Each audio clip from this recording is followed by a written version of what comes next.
This is the VS700R. So this is all of your ins and outs. This is also MIDI in and out. It's basically, your mic pre's, your ADAT, all of that stuff is built into here. But one of the really cool things is this thing actually has a hardware roll-in synthesizer in it called a Phantom VS. That's built right in. It's a little chip inside. There's also an expansion board for ARX expansion slots. So if you're not familiar with ARX boards, they are a very new, advanced roll-in synthesizer on a card that gives you 128-note polyphony, but it's sort of a mixture of like sampling and physical modeling, so you get very expressive, playable type sounds. There's drums available. There's electric pianos available. So you can plug one of those in there and you get another hardware DSP synth. Can we bring up the Surface real quick? So this is the VS700C, and this is the hands-on part of the system. And what you've got over here is transport controls and jog shuttle and some surround capabilities, monitoring capabilities at the top. We're going to go over all this in a second.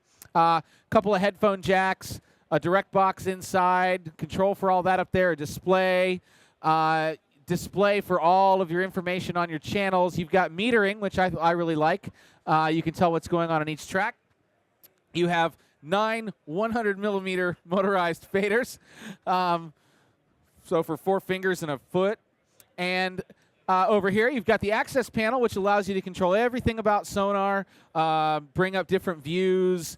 And then this top left section is actually really cool because this is where you can control EQs, virtual instruments, effects, sends, all of that stuff. You have dedicated control and a dedicated display for that as well. So the idea is that you can really access everything about sonar all from one surface, very elegantly and very tightly integrated into the software. So it's not just a hardware system. It does come with software as well. So you get Sonar 8, which is the brand new. And by the way, this is the back panel of the I/O, which you might want to take a look at. You've got your word clock, SPDIF, ASEBU, ADAT.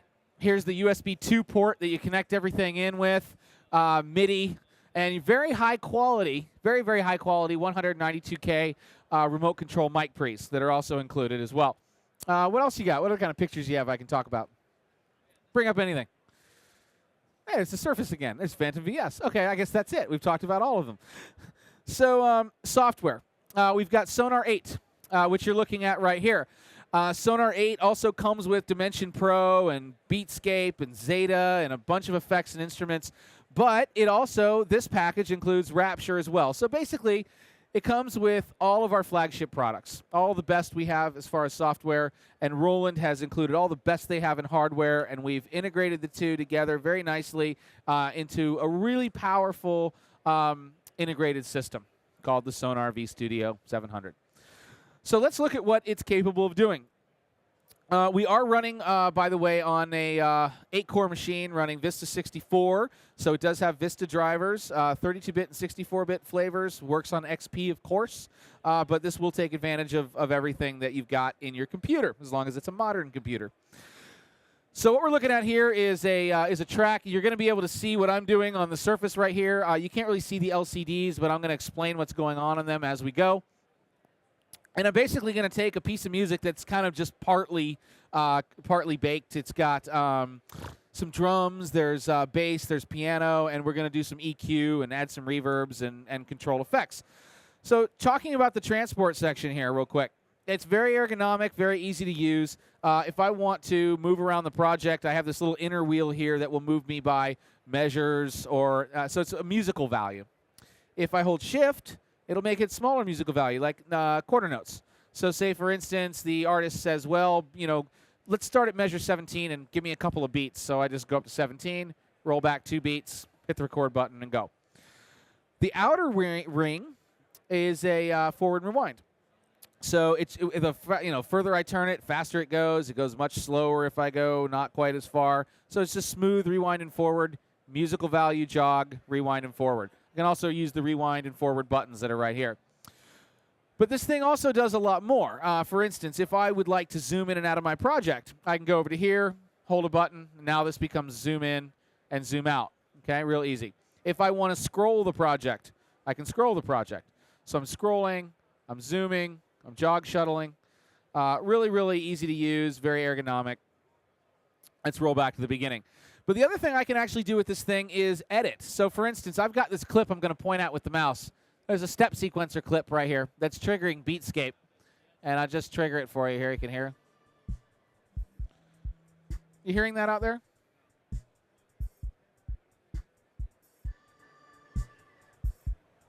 Is it my fault or what?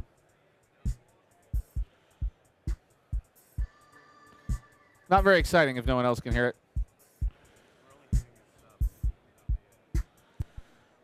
Okay. Why would that be? There we go. Much better. So, we'll replace him next time. No, sorry. Just kidding. Just kidding. He's a wonderful man.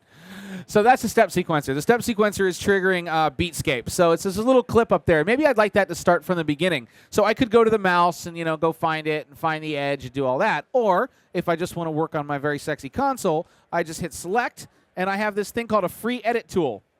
But you do have to pay for it. And I can roll around, select areas. I can move up and down. So I'm just going to go point at this clip, go into edit mode, and then I can pick the in or out point and just roll the cursor around, and now I've stretched that clip out to the beginning. And now I get it, and it plays right from the beginning, okay? So it's just a simple edit. You can time stretch clips. You can compress them. You can take normal linear audio files and take the in and out points and move them around. So editing is actually quite simple from here. You have the record edit section. I can turn my snap off and on, loop off and on, loop selection, in and out points, punch in and out. It's really, really simple, very easy to use. All right, so that's the jog wheel section. Let's talk about controlling instruments. Now, one of the things that's sorely lacking on most, in many DAWs and even more so on Surfaces is the ability to control instruments and control effects easily. You tend to go through all these different modes and your MIDI learning stuff, and eventually you just go, I'll just use my mouse and do it that way. So we've made it really simple in here. We've leveraged the technology that we put in Sonar 6 called Active Control Technology, or ACT. And there is a dedicated section for that on this system. And I'll show you how it works. Let's say we've got, and we do, there's a track here. I'm going to solo it out. There's a little, like, these loops that are playing. Can you hear that? It's like a little darbuka loop. Let's say I want to do some automation on that. So I want to work with Beatscape. Beatscape is the instrument that's playing that, but I need to see Beatscape. It's in my synth rack down there, but I want to call it up. But maybe from the surface, I don't even care. I don't want to even remember what instrument is playing what. I just see loops or I see hi-hat. I want to load the synth that's playing that part.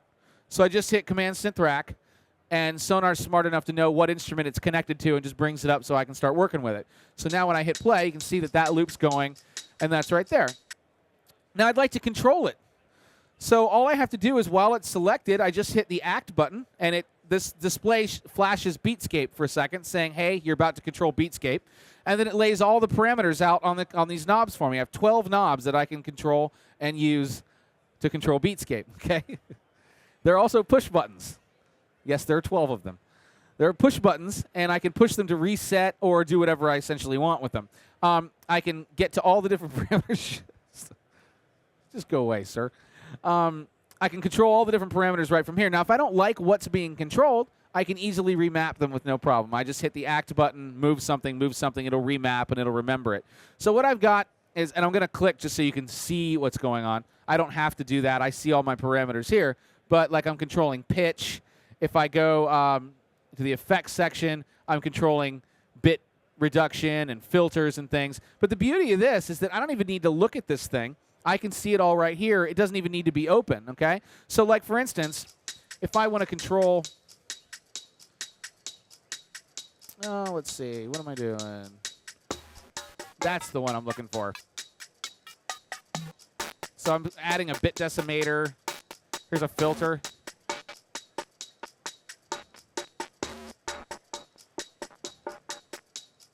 Okay, so say I want to automate that, and I just want to kind of mess with this thing. Really easy to do. I'm already selected on the channel. I just hit Arm it for automation. See that little red W comes up there saying it's ready to automate. And I'll just click on here so you can see what's going on. And as soon as this part comes up, I'll just go ahead and start writing in some automation that you'll see on the track in a second. And here we go.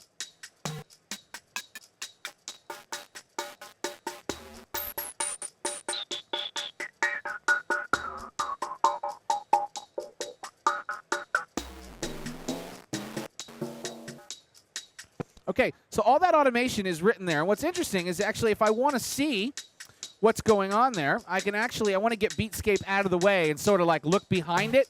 I can use the T-bar in X-ray mode and just pull it back, and there's all my automation that's going on right there.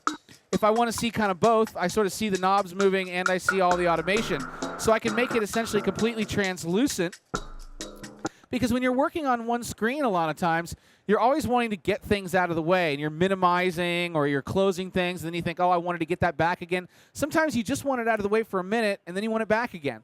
So that's the beauty of this X-ray function is I can say, all right, here's what's going on the screen. Oh, no, I want it back again. It's back again. I want to get rid of it. Get rid of it. I want to see both. I want to see just a little bit, you know? So it's a really functional feature. It can be done from the keyboard. We added that in Sonar 6.21. But having a physical control for it is, I think, really, really cool. And it does it for all plugins that are open. Bless you. So I can turn off automation there. We'll play that back. I'm going to turn off all the automated mutes, or all the automation. Okay. So I've automated Beatscape very, very easily. Now, let's say we want to do something a little more conventional, like EQ a drum or add some effects or something like that. In this case, I'd like to work on a kick drum. So I'm just going to solo out Beatscape, and I'm going to solo the kick, and you'll hear that there's the kick. Nice thing is, too, I'm seeing 1 meter. I'm seeing the meter on the kick, and I'm seeing roughly what it's doing. So it's not just an activity light. It's helpful in that I know there's activity there, but I can see kick, and then I see the actual level of the kick moving.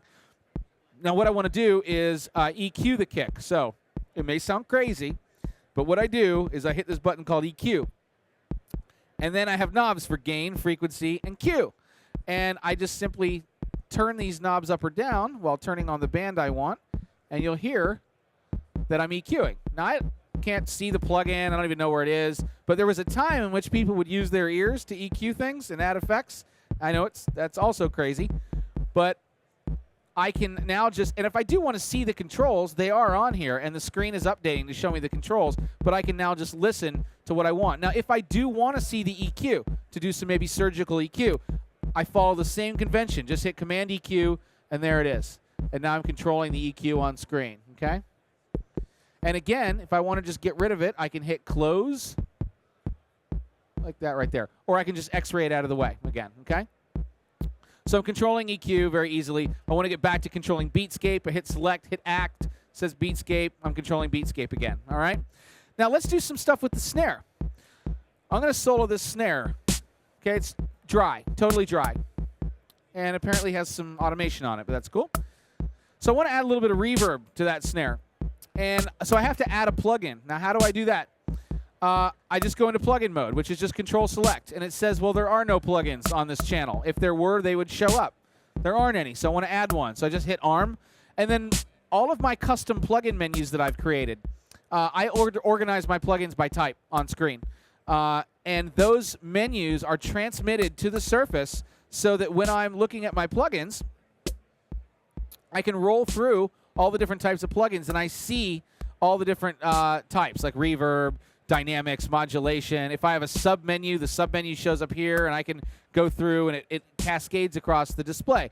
In this case, I just want a reverb. So reverb, I'm going to pick the built-in Lexicon Reverb, Pantheon, and to insert it, I just push it, and it pops up, and it's reverberating.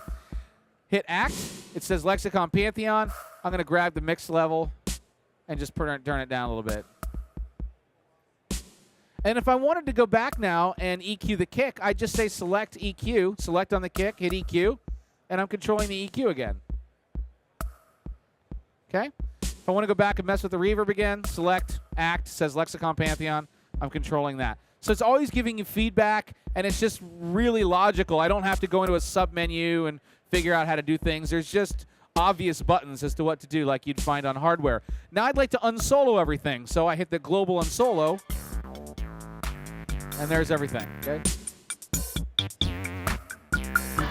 Okay, I like to get all this stuff out of the way, X-ray it, I'm back to my tracks, okay? It saves me a lot of time from not having to constantly close and move windows around all the time.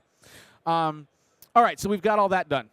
So we've automated some plugins, we've inserted plugins, we've EQ'd, and this, you start to see how valuable this section is as opposed to just having faders and panners. having a really dedicated section, and not just a dedicated section, but integrated with Sonar's active control technology, the two really work together in a really elegant way that actually is useful for musicians and engineers to be able to get what they want done without a bunch of mucking around inside the software. Okay, let's move forward just a little bit.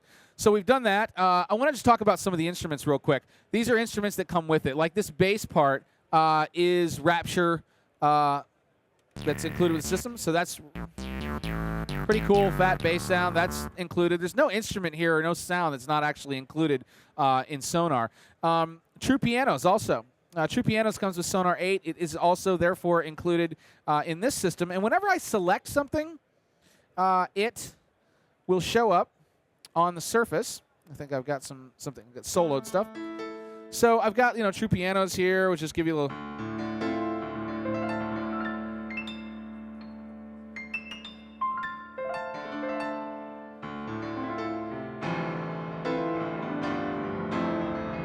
What's really great about True Pianos, that's a 100 megabyte footprint, not gigabyte, but megabyte.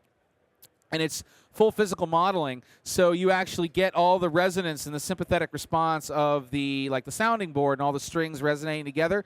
Really, really cool. It's from a company called Forefront, and it's included the Amber module. They call it. They have Amber, Emerald, Diamond.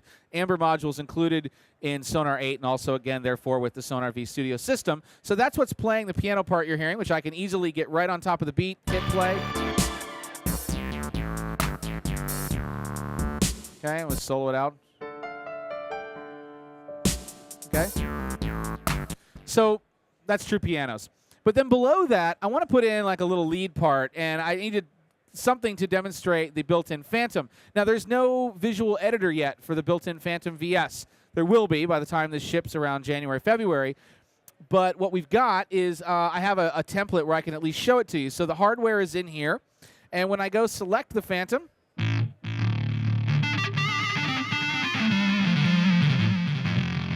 so that's there. I'm going to turn this down just a little bit before I annoy other people. And on this Phantom, it's hardware-based, so it's zero latency, doesn't put any extra CPU load on your computer or anything.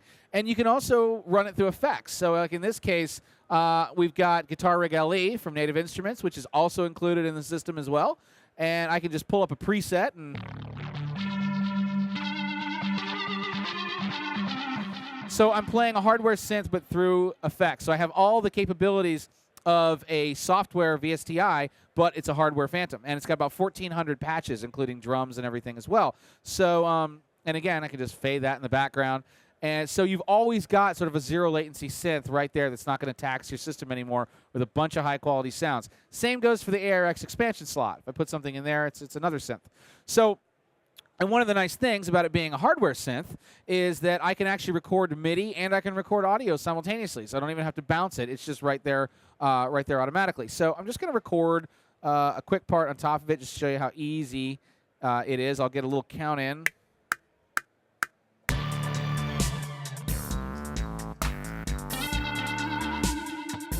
You get really responsive.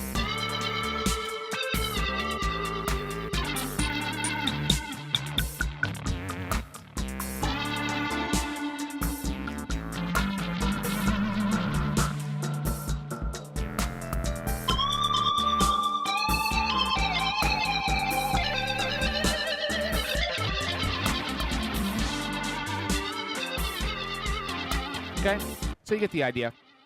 I'll turn this down a little bit, sorry. So you see the audio and the MIDI drew right there. I have a global disarm, so now I don't have to worry about anything being in record mode.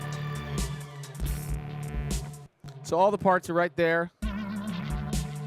Okay, so that's how the Phantom VS works. Eventually, we'll be able to show you the full editor, and you'll have full editing capabilities over the synth like you would with any other VST synth. Currently, it just makes sound, but we're still a few months away. One thing I didn't want to show, I don't know if I showed you, was in this section, I think I did show you that. It's hard to remember from one demo to the next. So that's a lot of the capabilities that are in there. And again, you have like things like 2 headphone jacks for working with other people or going to headphone distribution amps. A lot of high quality sounds and instruments. And I literally think you can actually take a box like this, with all the hardware and software, and there's nothing stopping you from going and making a record with what's here. You have linear phase mastering plugins, you have nice limiters, a nice selection of different types of reverbs, including convolution reverbs and things, and everything's nicely mapped out and controllable right from the hardware. If you are using a plugin or an instrument that isn't made by Cakewalk, it's totally fine. Anything with automatable parameters will pop right up here. You'll be able to see everything. You'll be able to remap the controls if you like. And there's nothing stopping you from using something else that we don't make. I don't know if I mentioned that if these are not enough ins and outs and you need more synth capability, you can add a second VS700R rack, and that'll give you twice as many ins and outs. You end up with a total of 37 ins and 48 outs at that point. 2 Phantom VS synths, 2 ARX expansion slots. And those just hook up with another USB 2 cable. So, and as far as things like latency and stuff, I just want to give you an idea of just how responsive the whole thing is. I'm going to bring up a project. Opens very quickly. Not a lot of tracks, but it's got quite a few plugins and things in it. And by the way, as far as getting like between the console and the track view, and very, very easy to do. All your dedicated buttons here. Just want to show you something really cool that this thing can do. As far as getting around the markers, you see that there's like chorus and verse and breaks and things like that. Going in Shift Marker turns all of these buttons into markers. So I actually have like locators. So a very clever use of all the different push buttons that allow me to jump around. So, starting out the project, let's move a little forward. So if I want to go to the break, or I want to go back to, let's say, verse 2. Okay. But one of the really cool things is that, Sonar 8 has been greatly optimized, and the drivers for this thing are really excellent in that I can just jump to a new section. There's no delay or anything, and I can even get pretty abusive with it. I can even locate. I'm jumping all over the place at 4 milliseconds of latency. No problem. Let's go even further. We're running Vista 64, so we'll bring out the flip book. So that's sitting there, right? And we can just roll through all of our stuff. Let's just totally abuse. In fact, let's do both at the same time.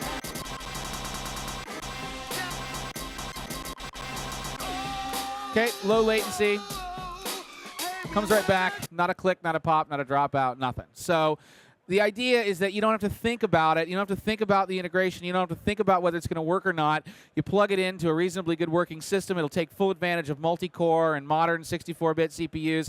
And you plug it in and take back control of your music and, go make something. So that's the idea. It'll be shipping in a few months. Straight price is going to be around $39.95 for everything. If you're already a Sonar user, you'll get about a $200 voucher towards the price of the system since you already own Sonar. And, I think there's a demo of Sonar 8 going to be coming out pretty soon. There's literature. If you actually want to go use one, it's not fragile. There's a system over there with a bunch of people standing around. You can go get some hands-on and check out how it works. And hope you love it when it comes out.